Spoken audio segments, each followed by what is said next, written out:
Welcome to Torah Today Ministries and our continuing series Tehillim Talks, our studies in the Psalms. And in this psalm we come to the last psalm of the 8 that were composed by the Sons of Korach, Psalm 49. Now as we go through this psalm, it's going to be talking about how people who rely upon their wealth, their fame, their celebrity, it's foolishness to do so.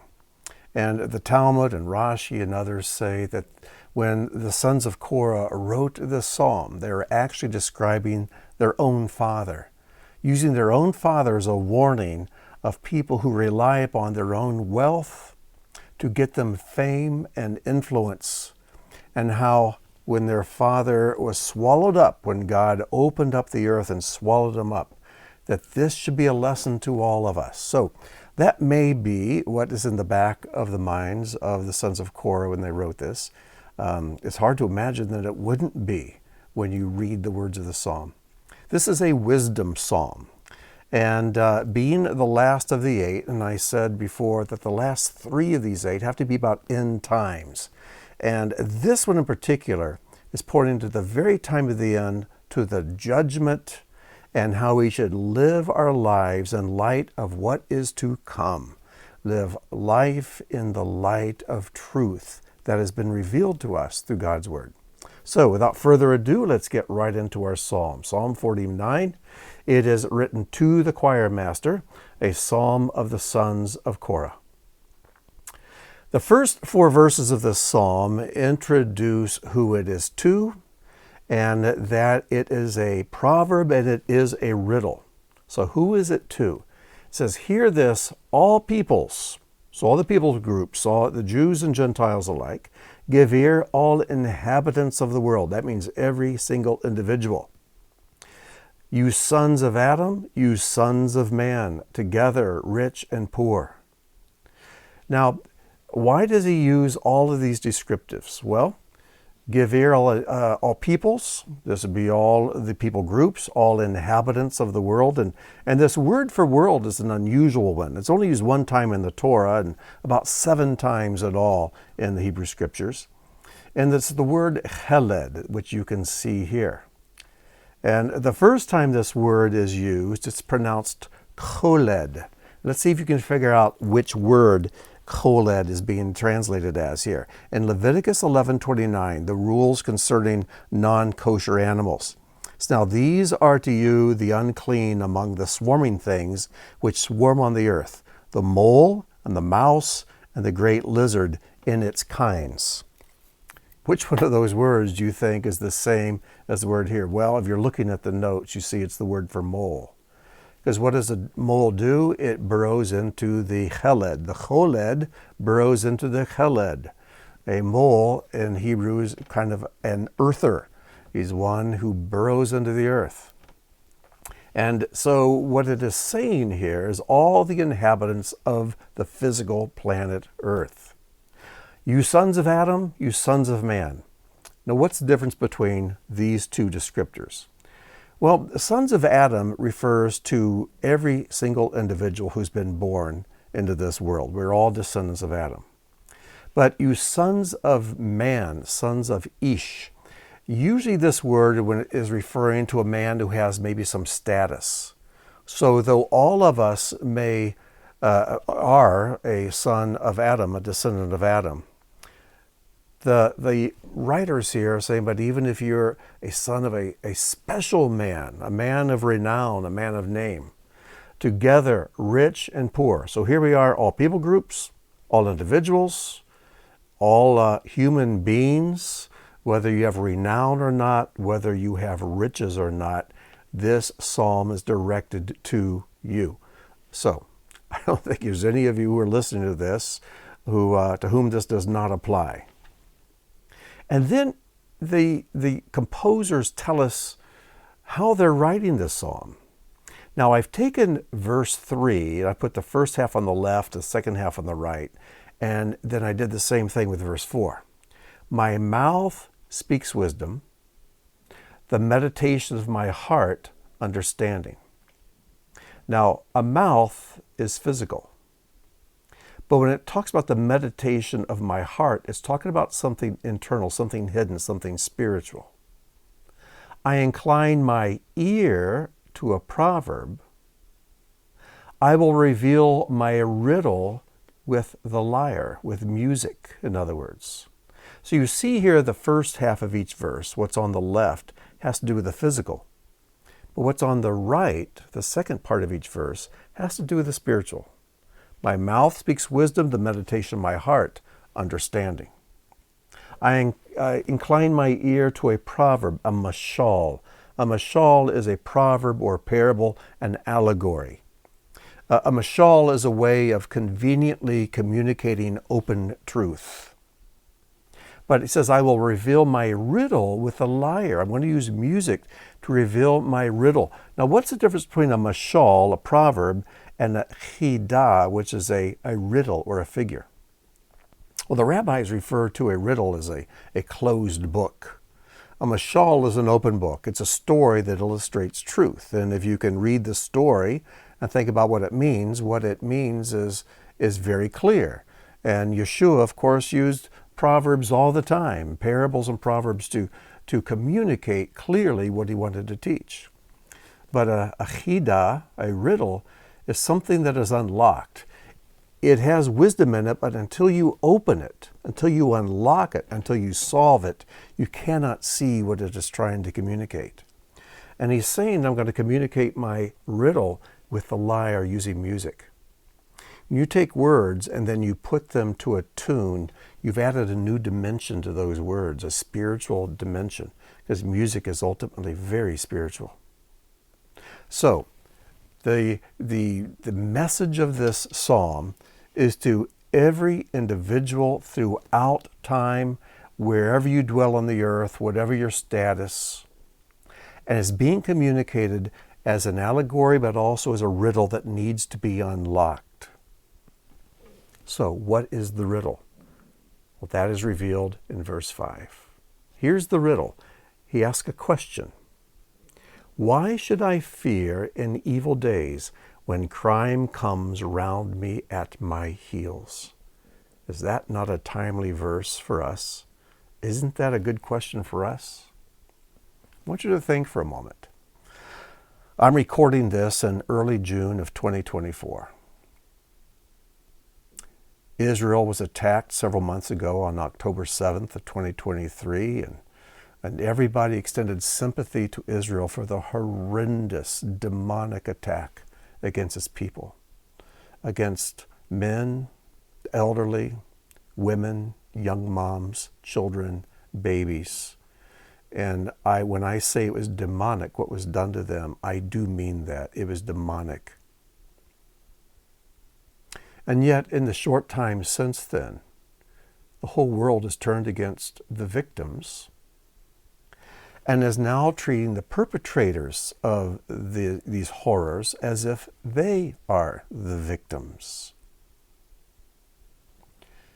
And I know even of believers who are students of the Word, or should be, and they're now starting to curse the children of Abraham. And what does God say? I'll curse those who curse you. I'll bless those who bless you. He did it in other words. I'll bless those who bless you. I'll curse those who curse you. And yet I see believers and entire denominations and even some Jews openly cursing the Jewish people. It's a crazy world. Our political system is entirely upside down. Evil is being called good, and good is being called evil. And our history in the world has seen such days before. And so this question is asked, this riddle is asked, why should I fear in evil days when crime comes around me at my heels?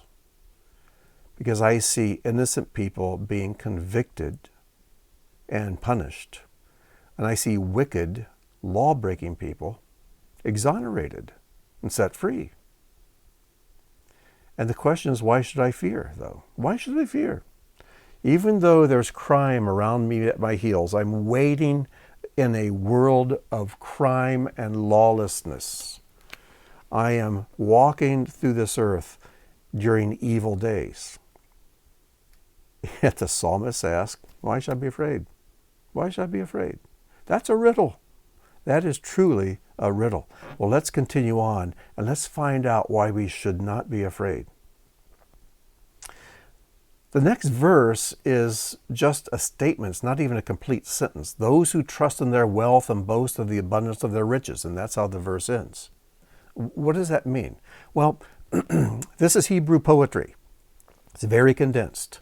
And when it states that, those who trust in their wealth and boast of the abundance of their riches, he's answering the riddle. He's saying these are actually the ones who should be afraid. Why should I fear in evil days when crime comes around me at my heels? Those who trust in their wealth and boast of the abundance of their riches are the ones who should be in fear. Now that actually continues the riddle a bit, doesn't it? Why should they be afraid? I'm the one who's being victimized. I'm the one who's being misunderstood and mistreated. Those who try to live a righteous life are the ones being persecuted, whereas the persecutors seem to be praised and lauded for what they're doing and saying. So he begins to answer this in verse 7. Surely they can redeem no man or give to God his ransom. In other words, there's something a whole lot bigger than just the events of this life. And that is the very redemption of a man, the ransoming of a man's soul. And nothing that they are doing, nothing that they are accomplishing can have any eternal good reward for their soul. Verse 8, for to redeem their life is too costly and can never suffice. Will he yet live forever and not see the pit? In other words, those who are living as if this world were everything and they're trying to get as much of it as they can and trying to destroy anyone who gets in their way, they still just die. And for them, that's the end. For to redeem their life is too costly and can never suffice. Will he yet live forever and not see the pit? I remember when I was attending college, one of the profs had a poster in his office with a guy it was a cartoon he had all this stuff, the house and the car and everything else. And the caption said, the one who dies with the most stuff wins. And I got to talking with the prof about his poster once, and he asked me what I thought about it. And I said, to me, the one who dies with the most stuff is still dead. And that's basically what the verse is saying here. Now you'll notice my infamous red line over here on the left, which indicates very difficult Hebrew to translate. I could pretty much have put a vertical red line beside this entire psalm. This is a very, very tough psalm to translate. It is, after all, a chidah. It's a riddle. It's a closed book. It has to be unlocked. And even translating it, and when I read what Hebrew scholars say about this psalm, they're struggling. They can't even agree on how to translate this.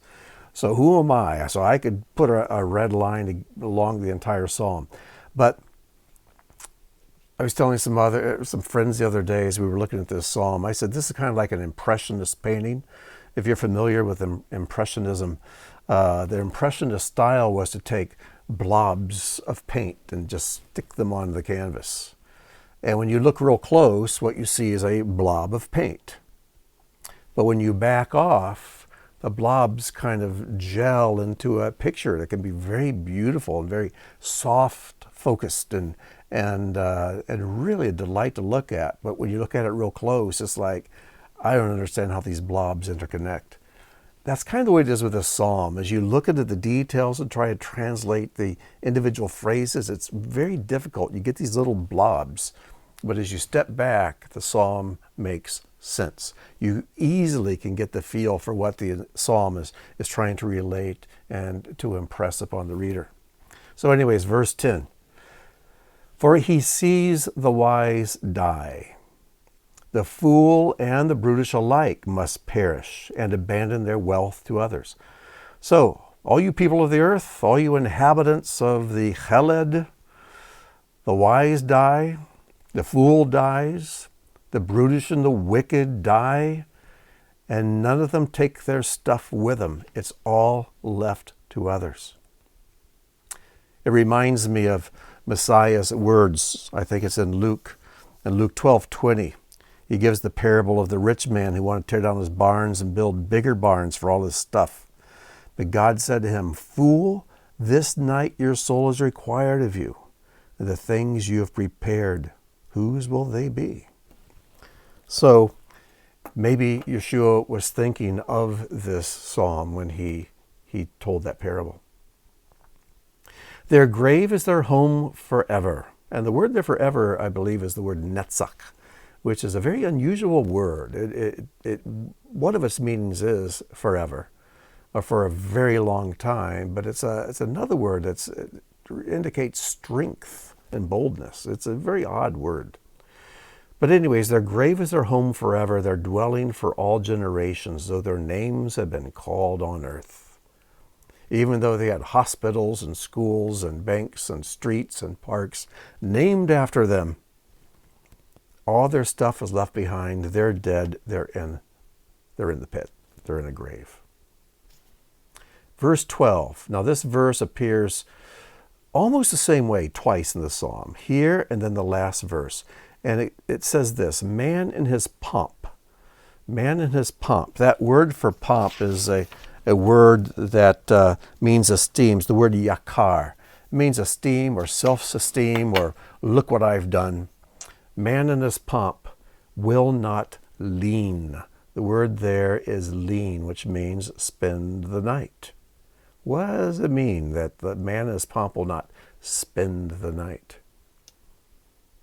In other words, you see a man during his lifetime get fame and riches and wealth and a following and celebrity status, but he can't stay here. There's a time of darkness coming and he's gone. This word lean is an interesting word to use here because it always means spend the night. In fact, the first time it is found in the scriptures is in Genesis. It's when the angels go to Sodom and Lot finds them in the town square. And he said, "My lords, please turn aside to your servant's house and lean, spend the night, and wash your feet. Then you may rise up early and go on your way." But they said, "No, we will lean in the town square." That's the first time it's found. It's found twice, and it means spend the night. But let's go on with the verse 12. He is like the beasts that perish. 13. This is the way of the fool.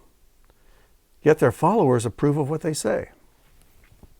At first, I was a little puzzled by that last phrase. Their followers approve of what they say. And then I started thinking about, well, let me give you an example. When I was a teenager, the musical group The Doors and their leader, Jim Morrison, were very famous, very popular, and on the rise. And even today, I'm amazed at how many people are big fans of The Doors. I always thought their music was pretty bad myself, and Jim Morrison's voice wasn't anything worth writing home about. That's my opinion. But what's interesting is even though he led an empty life, though he was very famous, had everything he wanted, he lived an empty life and committed suicide at a young age. I think he was in Paris at the time. I think, if I remember correctly, he jumped out of a window of a hotel and died, just ended it all. And yet, even today, people talk about how profound his music is, how profound his lyrics are, what deep meaning is found in his lyrics. And yet, according to this psalm, he was a fool. He did not invest in the world to come. He invested only in this world. His body is now in a pit. And it says, he's like the beast that perish. This is the way of the fool. Yet their followers approve of what they say. They're still quoting him. And I picked on Jim Morrison. We could have picked Kurt Cobain. We could have picked many different musicians or sports stars or writers or actors or people who lived only for themselves, who led empty lives, and yet they're quoted. They're held up as examples of what we should aspire to. That's foolishness. And then we go on to verses 14 and 15. Like sheep, they are appointed for Sheol. And I went ahead and just put the Hebrew word Sheol there as it appears in the text. Sheol means the grave. It just is the best way to translate it. It just means the grave. They're appointed for the grave. Death shall shepherd them. Death is being treated here as a shepherd. It's almost like the grim reaper. He comes for us all, and he shepherds us from this life to whatever's on the other side. Death shall shepherd them, and the upright shall rule over them in the morning. So we read about the foolish person who invests only in this world and his wealth and in the physical realm, and he will not spend the night. But here, the righteous will rule over them in the morning, because a time is coming when the night will be over,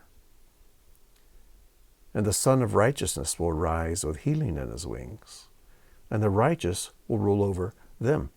Does that mean the righteous will rule over corpses, dead people? Or do these dead people come back to life, but with a different status than what they enjoyed here?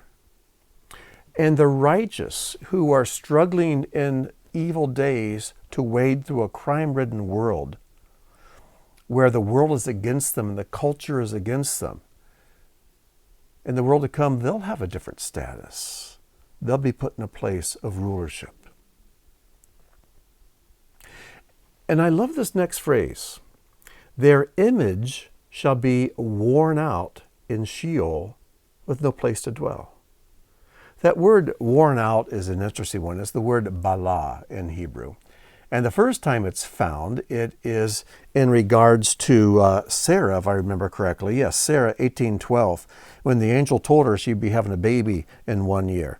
She was already about almost 90 years old, and the angel tells her, yeah, next year you're going to have a baby.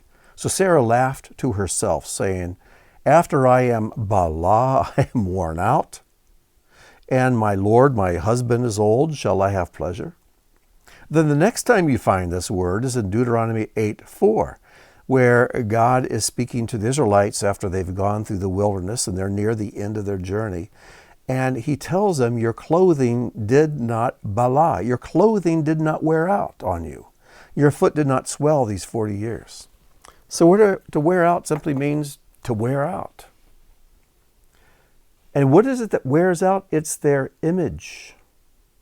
In other words, the image that they build up in this world of fame and glory and praise and celebrity, it wears out. It does not endure. And in the world to come, their image is gone. It's dust and ashes. It's an amazing picture. It's a beautiful image. But God will ransom my soul from the hand of Sheol. In other words, for me, the grave is not the end. He will ransom my soul from the hand of Sheol, and he will receive me. So here's the advice. Verse 16. Be not afraid when a man becomes rich, when the glory of his house increases. For when he dies, he will carry nothing away. His glory will not go down after him. His glory won't follow him into the world to come. And then there's the red vertical line again, a very difficult phrase to translate. Verse 18, for though while he lives, he counts himself blessed, and though you get praise when you do well for yourself, it's almost as if to say, he counts himself blessed by the praises of the crowds. And you get praise and you do well for yourself. The praises and the blessings are quite different. Because if you work for the blessings and praise of the world, that wastes away into nothing. It becomes nothing. That's last decade's homecoming king. Who remembers? That's Super Bowl from 30 years ago. Who remembers who won? Who cares? But when you work for the praise of God, when you work for a reward that is eternal, that's something that can never be taken away from you. That kind of blessing, that kind of praise, that kind of glory is eternal. Verse 19, his soul will go down to the generation of his fathers, who will never again see light. Man in his pomp, there's that word again, when he does not discern, is like the beasts that perish. Originally, I wasn't going to add this, but I just feel compelled to add in this little something extra. In the coming weeks, you can look for a teaching from me in the Hebrew Key series, and its title will be, How Does God Destroy His Enemies? And this came to me this past week as we're reading the final Torah portion in Leviticus, and it's Bakukatai. And in there, in Leviticus 26:6, this verse just jumped off the page at me. God is telling them about how if they follow his commandments and they repent and they follow him and they're faithful to God, he makes promises to them, and this is one of them. Leviticus 26:6, I will give peace in the land, and you shall lie down, and none shall make you afraid. And I will remove evil beast, chaya ra'ah, evil beast, from the land, and the sword shall not go through your land. Evil beast. What does he mean by evil beast? Well, the word ra'ah does not mean wicked or evil as we normally think of it. It just means those kinds of animals that are pretty uncomfortable. They cause damage and loss. Wolves, bears, lions, poisonous serpents, you name it. Those things, I'm going to take them out of the land. They'll be gone. And different translations use different words for how to eradicate them, to remove them, to rid them, to make the land rest from them, but they're going to be gone. But then, Isaiah, chapter 11, verses 6 to 9. What does it say there? This is a description of the millennial kingdom, when the land receives its rest, and when God restores paradise on earth. And this is what it says. The wolf shall dwell with the lamb. The leopard shall lie down with the young goat, and the calf and the young lion, and the fattened calf together. And a little child shall lead them. The cow and the bear shall graze. Their young shall lie down together, and the lion, this is the full-grown lion, shall eat straw like the ox. The nursing child shall play over the hole of the cobra, and the weaned child shall put his hand on the viper's den. They shall not hurt or destroy in all my holy mountain, for the earth shall be full of the knowledge of Adonai, as the waters cover the sea. Now you put those two together. When you read Leviticus 26:6, it sounds like those animals will just be completely gone. But what did the verse say? The verse said, I shall remove the chaya ra'ah from the land, the wicked animals, the evil beast from the land. But how does God do it? By taking the animals away altogether? No. But taking the evil out of the animals, to making evil animals blessed animals. So we still see bears and wolves and lions and cobras and vipers and leopards, and you could probably name all the other evil beasts, and they'll all be there in the millennial kingdom. It just won't be evil anymore. They'll be a child's pets. There'll be no fear attached to them. Now there's more to this teaching that I will be sharing in that Hebrew Key teaching. Because the verse goes on, there's more here to open up. I want to whet your appetite for it. But as we read this psalm, it sounds like a hopeless destruction, death, and an utter end to people who do not serve God during this life. But the way God destroys wicked people is by destroying their wickedness. Just as the way he removes evil beasts is by removing those traits that make them evil and fearsome, I should say. There's going to be more to this teaching. There's a whole lot more to it. But I want you to think about those things. In the grave, God will strip man of all those things he relied upon in this world. And in the world to come, those who relied upon God in this world will be rewarded for their faith. And so in the future, it's not a matter of who goes to heaven and who goes to hell. It's a question of who's part of the bride, who isn't. Who's been faithful to the bridegroom and who hasn't. Who has lived life here in light of the world to come, and who has lived life here only for the praise of the culture. Which kind of person do you want to be? Those who believe without seeing, or those who refuse to believe until they do? Are you going to be one of the wise virgins who prepares for the darkness and you do survive the night because you have oil in your lamp? Or are you going to be one of the foolish virgins who, when the night comes, you're unprepared because you did not invest in a future? You did not invest in the unseen world. I could go on and on and on, but this is about Psalm 49.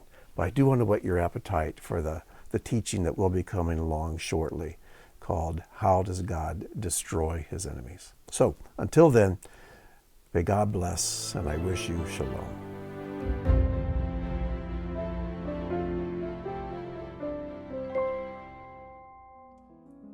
Thank you for joining us for today's teaching. If the work of Torah Today Ministries has touched your life, please consider making a donation or sponsoring an upcoming video. As a video sponsor, you'll have an exclusive opportunity to memorialize a family member, celebrate a special event, or simply support the ongoing creation of similar content. Your tax-deductible contribution helps ensure that our teachings continue to reach all who are longing for truth. Click the link or visit our website to learn more. That's all, folks.